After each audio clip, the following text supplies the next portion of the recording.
जय श्री कृष्णा। ओम नमो भगवते वासुदेवाय नमः। हरे कृष्ण कृष्ण कृष्ण हरे हरे, हरे राम राम राम हरे हरे। आइए शुरू करते हैं आज की कथा। कार्तिक मास महात्म्य 10वां अध्याय। इतनी कथा सुनने के पश्चात महाराज पृथु ने देवर्षि जी से विनती की, हे महामुने, आपने कार्तिक मास में विष्णु भगवान की पूजा का महात्म्य सुनाया। इस मास में यदि अन्य किसी देवता का पूजन या व्रत होता हो तो वो भी कहिए। तब नारद जी बोले, हे राजन, आश्विन शुक्ला पूर्णिमा को ब्रह्मा जी का व्रत, कार्तिक कृष्णा चतुर्थी को गणेश जी तथा अष्टमी व अमावस्या को लक्ष्मी जी का व्रत किया जाता है। जो कुंवारी कन्याएं कार्तिक मास में चतुर्थी तिथि को गणेश जी का कर्क चतुर्थी व्रत करती हैं, उन्हें सुयोग्य वर मिलता है। यदि विवाहित स्त्री इस व्रत को करे तो उसका सुहाग अटल रहता है। प्रातःकाल स्नान आदि से निवृत्त होकर चंदन आदि से श्री गणेश जी का पूजन करे। फिर सायंकाल गणेश जी का पूजन करके चंद्रमा का उदय होने पर उसको अर्घ देवे। उसके बाद उत्सव मनाते हुए भोजन करे।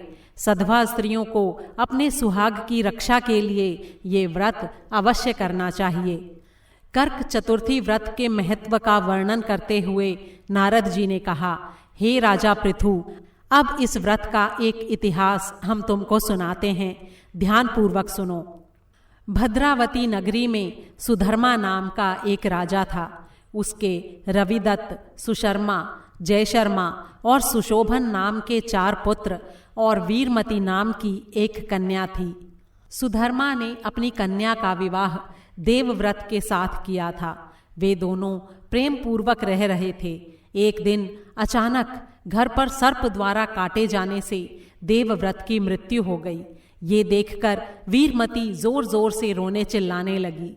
आवाज सुनकर उसके माता पिता, चारों भाई और नगरवासी भी वहां पर आ गए और देवव्रत को मरा हुआ देखकर सारा नगर दुख के सागर में डूब गया। उसी समय दुखों को दूर करने वाले महर्षि पुलस्त्य मुनि अचानक वहां आ पहुंचे। राजा ने हाथ जोड़कर विनय पूर्वक उनसे पूछा, हे महात्मन, किस पाप के कारण मेरी ये कन्या विधवा हुई है? पुलस्त्य मुनि ने बतलाया कि कार्तिक मास के कृष्ण पक्ष की गणेश चतुर्थी का व्रत न करने के कारण ही ये कन्या वैधव्य को प्राप्त हुई है। फिर पुलस्त्य जी ने कहा, एक समय दैत्यों के नाश का उपाय खोजने के लिए ब्रह्मा, विष्णु, महेश तथा इंद्र आदि सारे देवता इकट्ठे हुए। उस समय ब्रह्मा जी ने कहा कि गणेश चतुर्थी का व्रत सारी विपत्तियों का नाश करने वाला है। तब सारे देवताओं ने कार्तिक कृष्णा चतुर्थी को व्रत किया, जिससे उन्हें दैत्यों पर विजय प्राप्त हुई।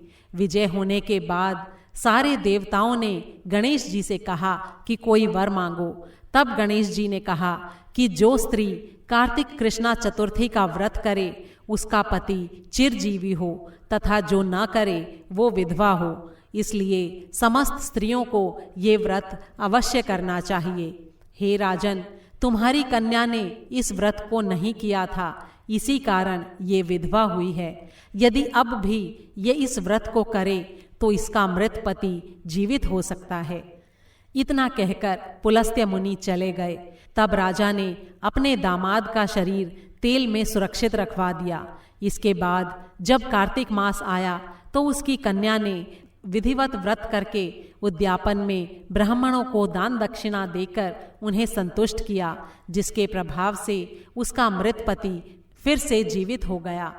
नारद जी कहते हैं, हे राजा पृथु, सौभाग्यवती स्त्रियों को अपने सुहाग की रक्षा और संतान प्राप्ति के लिए इस व्रत को अवश्य करना चाहिए।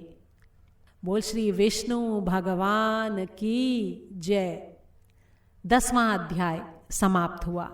कार्तिक मास की सारी कहानियों को एक साथ एक ही वीडियो में सुनने के लिए ऊपर आई बटन पर क्लिक करें।